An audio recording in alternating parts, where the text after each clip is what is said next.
presidente, cumprimento Vossa Excelência, ministro Luiz Roberto Barroso, cumprimento o nosso decano, ministro Gilmar Mendes, ministra Carmen Lúcia, eminentes ministros, procurador-geral da República, professor Paulo Gonet.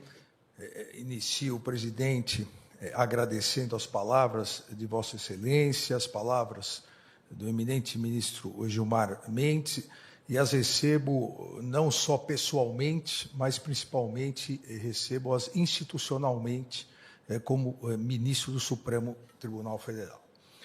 Presidente, temos visto recentemente as ações de diversos brasileiros que estão sendo ou processados pela Procuradoria-Geral da República ou investigados pela Polícia Federal.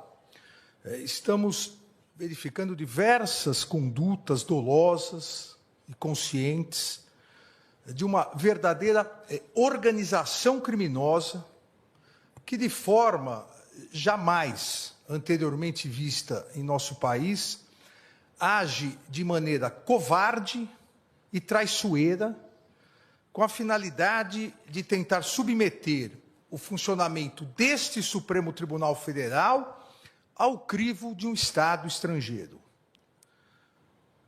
Age, repito, de maneira covarde e traiçoeira. Covarde porque esses brasileiros pseudo-patriotas encontram-se foragidos e escondidos fora do território nacional. Não tiveram coragem de continuar no território nacional. E traiçoeira essas condutas porque atuam por meio de atos hostis, mentirosos, derivados de negociações espúrias e criminosas, com a patente finalidade de obstrução à justiça e a clara, flagrante finalidade de coagir essa Corte no julgamento da ação penal 2668, ação penal do núcleo crucial da tentativa de golpe de Estado do dia 8 de janeiro. Gerando, presidente, ministra, ministros, gerando, com essa maneira covarde e traiçoeira de atuar, gerando reflexos nocivos à economia e à sociedade brasileira. É como disse o ministro Gilmar Mendes, é uma verdadeira traição à pátria, uma traição covarde e traiçoeira. Há fartas provas nas investigações comprovando essas condutas ilícitas.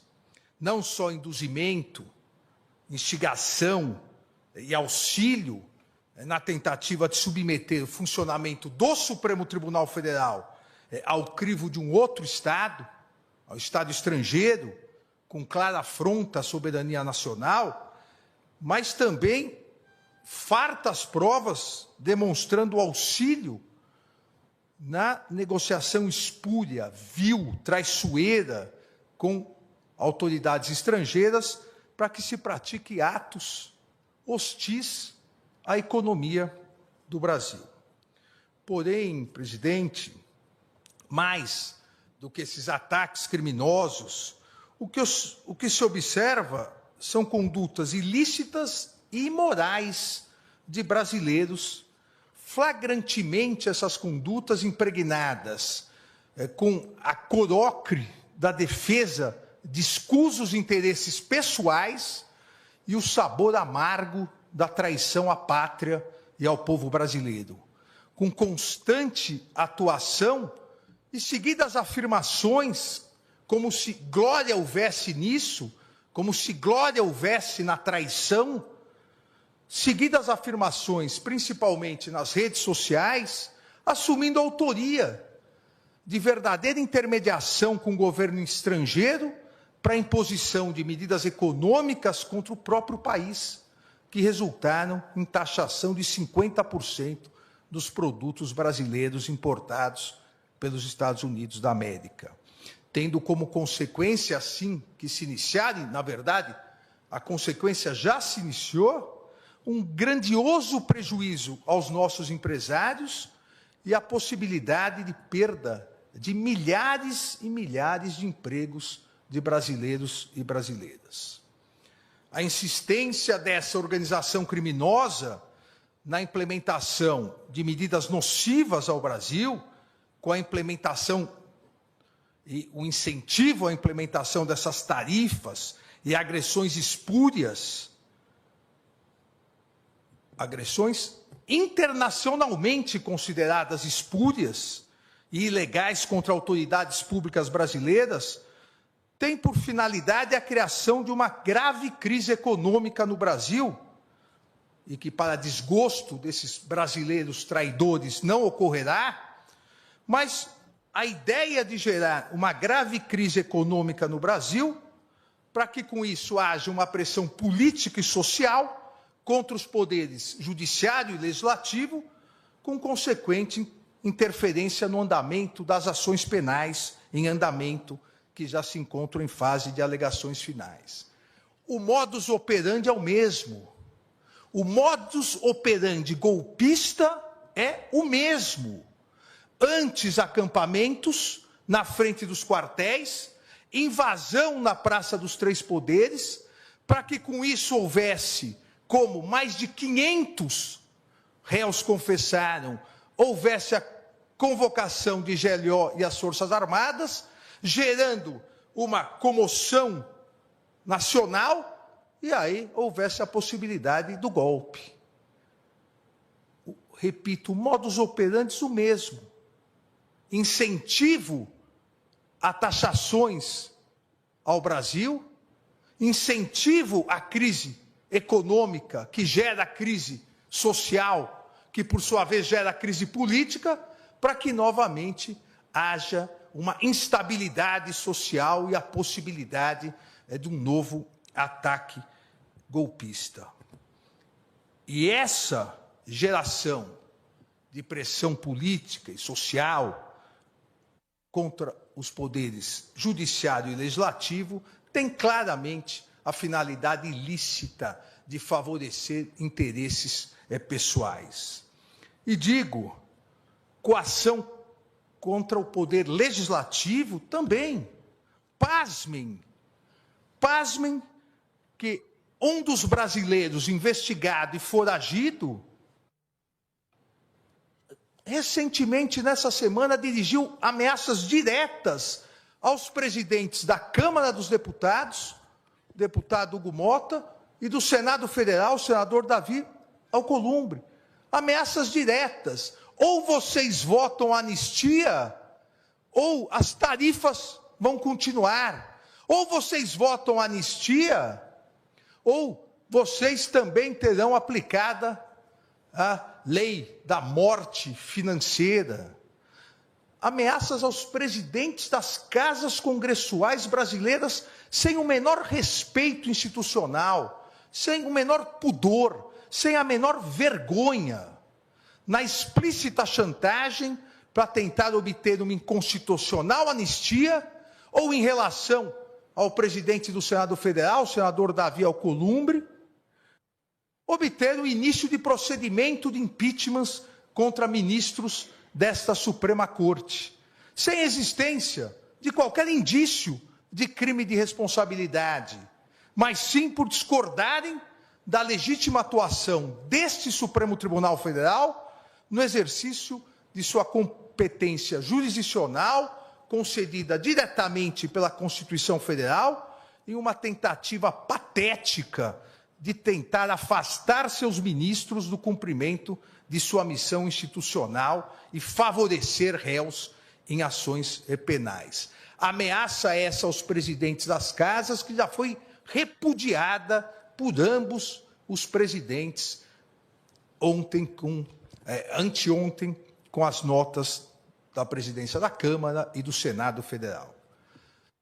Mas também e principalmente coação contra o Poder Judiciário, em especial contra o Supremo Tribunal Federal, com a única e exclusiva finalidade de obter um súbito, inexistente inconstitucional arquivamento imediato de ações penais. Ações penais que foram devidamente propostas pela Procuradoria-Geral da República, pelo Procurador-Geral da República, que aqui se encontra, titular constitucional e privativo dessa iniciativa, em virtude da tentativa de golpe de Estado do dia 8 de janeiro de 2023, eu afirmo tentativa de golpe de Estado, porque esse Supremo Tribunal Federal já condenou mais de 700 pessoas por golpe, tentativa de golpe de Estado. Então, há ainda ações penais em andamento, propostas devidamente pelo Procurador-Geral da República, que tem total autonomia e independência constitucional, derivadas de investigações da Polícia Federal e cujos atos processuais vêm sendo realizados dentro do devido processo legal, rigorosamente observado pelo Supremo Tribunal Federal, com a participação, fiscalização e acompanhamento, tanto do Procurador-Geral da República, como por 96 advogados. 96 advogados estão habilitados nos autos dos 4 núcleos denunciados pelo Procurador-Geral da República, com amplo, total e restrito acesso a todas as provas.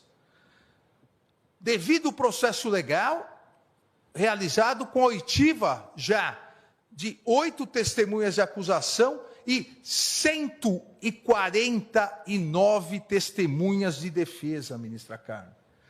Foram ouvidas 149 testemunhas de defesa em respeito à ampla defesa, em respeito ao contraditório.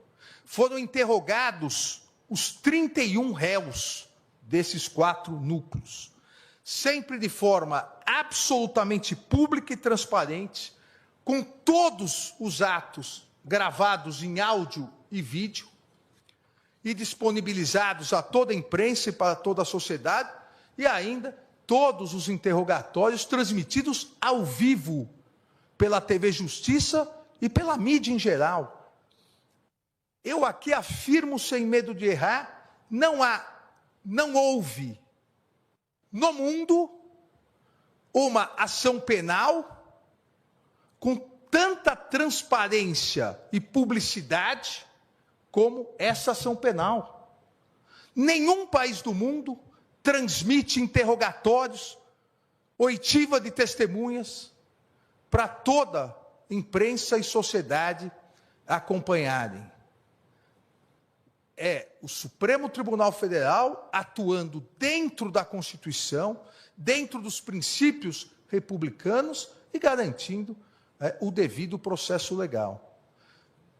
Não é possível pressões, coações, no sentido de querer obter, repito, entre aspas, um espúrio arquivamento imediato dessas ações penais, sob pena de se prejudicar a economia brasileira, o sustento das pessoas, o trabalho dos brasileiros e das brasileiras.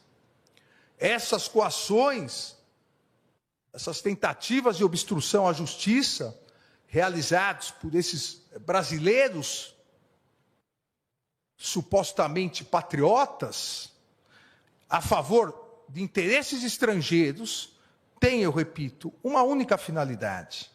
A finalidade de substituir o devido processo legal, com a ampla participação do Ministério Público, repito, de 96 advogados constituídos, com acompanhamento da mídia, com acompanhamento da sociedade, substituir o devido processo legal, a análise justa e imparcial das denúncias oferecidas, substituir por um tirânico arquivamento para beneficiar determinadas pessoas que se acham acima da Constituição, acima da lei, acima das instituições.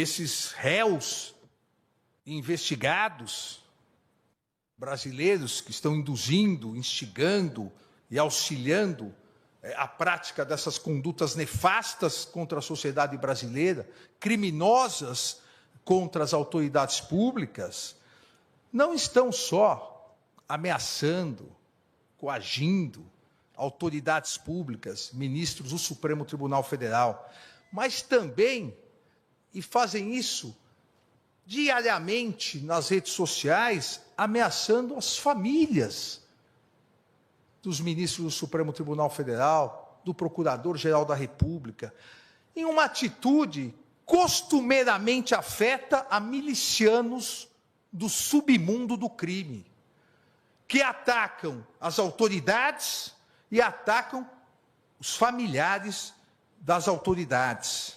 Essas condutas dessa organização criminosa, essas condutas caracterizam claros e expressos atos executórios de traição ao Brasil e flagrantes confissões da prática dos atos criminosos, em especial dos crimes de coação no curso do processo, obstrução de investigação de infração penal que envolva organização criminosa e, principalmente, atentado à soberania nacional. Pois continuam dia após dia, ao verificarem que esta corte, e, presidente, faço questão de dizer, não só essa corte, a Procuradoria-Geral da República e a Polícia Federal não se vergarão a essas ameaças. Em virtude disso, dia após dia, esses brasileiros traidores da pátria continuam a incentivar, instigar, auxiliar a prática de atividades e atos hostis ao Brasil. A ousadia criminosa parece não ter limites, com as diversas e contínuas postagens em redes sociais e declarações na imprensa, declarações atentatórias à soberania nacional, à independência do Congresso Nacional e à independência do poder judiciário. Repita-se, não só como citei anteriormente, com as recentes ameaças aos presidentes Hugo Motta e Davi Alcolumbre, da Câmara e do Senado Federal, com a ameaça de aplicação de um possível mal futuro, a Lei Magnitsky, como a minha aplicada, caso eles não façam o que se exige, o que essa organização miliciana exige. Mas, da mesma forma, essas ameaças covardes, infrutíferas, também continuam sendo dirigidas a membros desta corte. Esta semana, dirigidas ao eminente ministro-presidente Luiz Roberto Barroso, ao nosso decano, o ministro Gilmar Mendes, ao ministro Cristiano Zanin, mas mais grave, patético desses traidores, também de viva voz, áudio e vídeo, ameaças às esposas e familiares, citando nominalmente as esposas do ministro Gilmar, do ministro Cristiano Zanin, demonstrando não existir limites para a ousadia e covardia dessa organização criminosa, que será, como bem disse o ministro Gilmar Mendes, será responsabilizada, será integralmente responsabilizada. E na mais característica criminosa dessa verdadeira organização miliciana, ao fazerem as postagens, dizem, ainda há tempo, caso você aceite a torpe coação. Acham que estão lidando com pessoas da laia deles, acham que estão lidando também com milicianos, mas não estão. Estão lidando com ministros da Suprema Corte Brasileira. Engana-se essa organização criminosa ao esperar que a permanência e continuidade dessa torpe coação possa, de alguma forma, gerar uma covarde rendição dos poderes constituídos brasileiros. Engana-se essa organização criminosa miliciana e aqueles brasileiros escondidos e foragidos em território nacional, do território nacional, enganam-se em esperar fraqueza institucional ou debilidade democrática.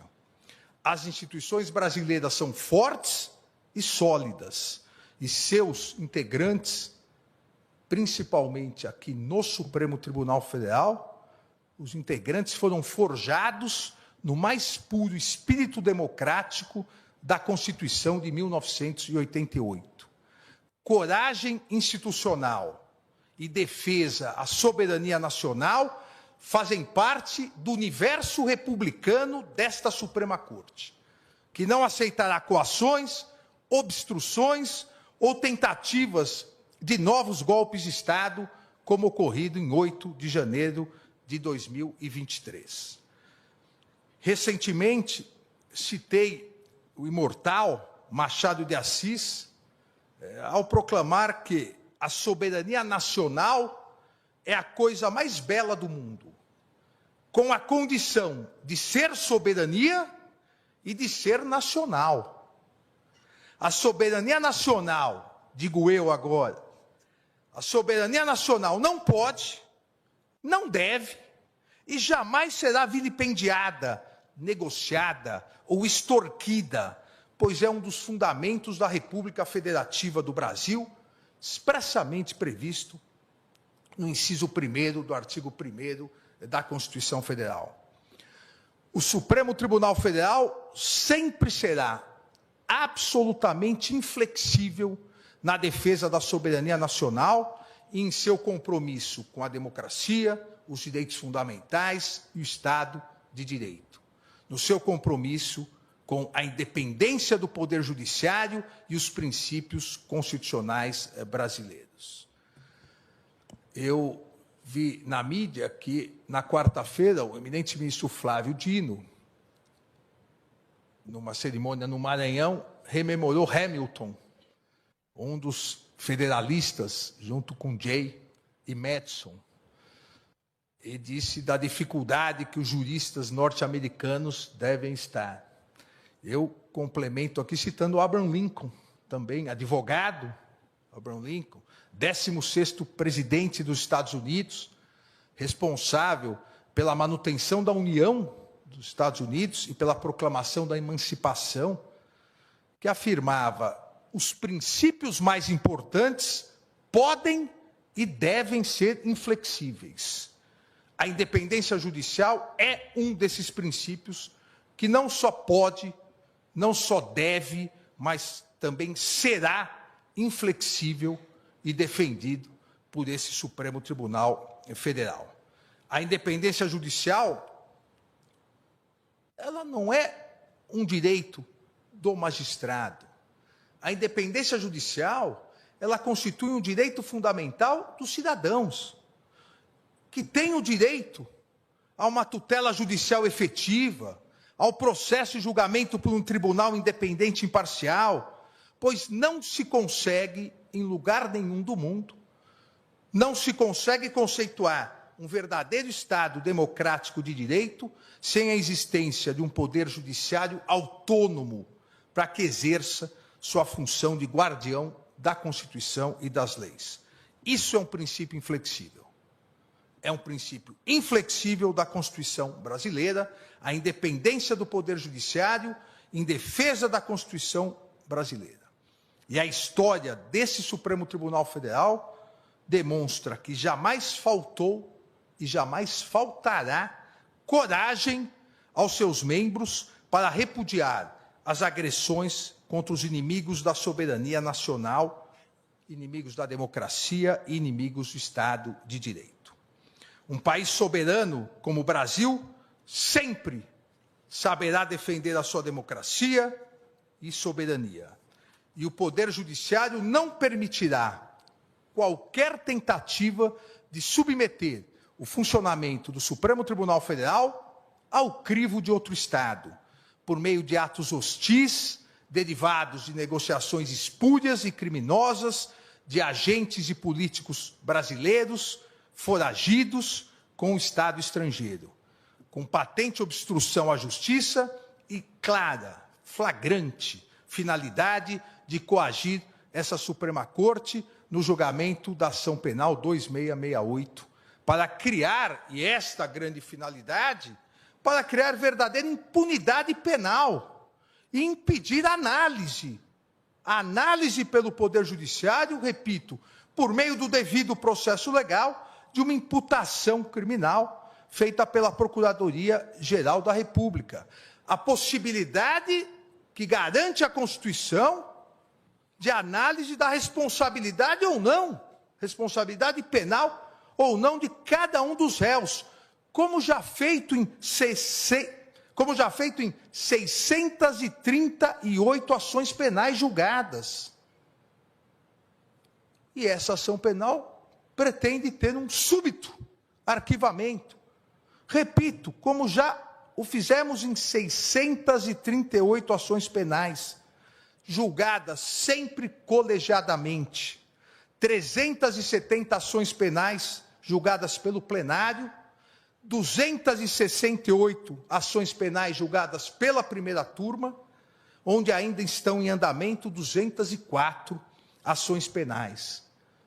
Além, como já disse, dos 551 acordos de não persecução penal celebrados entre a Procuradoria-Geral da República e os réus que reconheceram sua responsabilidade penal. As ações prosseguirão. O rito processual do Supremo Tribunal Federal não se adiantará, não se atrasará. O rito processual do Supremo Tribunal Federal irá ignorar as sanções praticadas. Esse relator vai ignorar as sanções que foram aplicadas e continuar trabalhando como vem fazendo, tanto no plenário quanto na primeira turma, sempre de forma colegiada, diferentemente das mentiras, das inverdades, da desinformação, e bem citou o ministro, nosso decano, o eminente ministro Gilmar Mendes, a desinformação das redes sociais. O devido processo legal no Supremo Tribunal Federal é sempre realizado pelo colegiado. E trago um dado aqui que talvez nenhum outro conjunto de ações penais no mundo tenha esse número, ministra Carmen.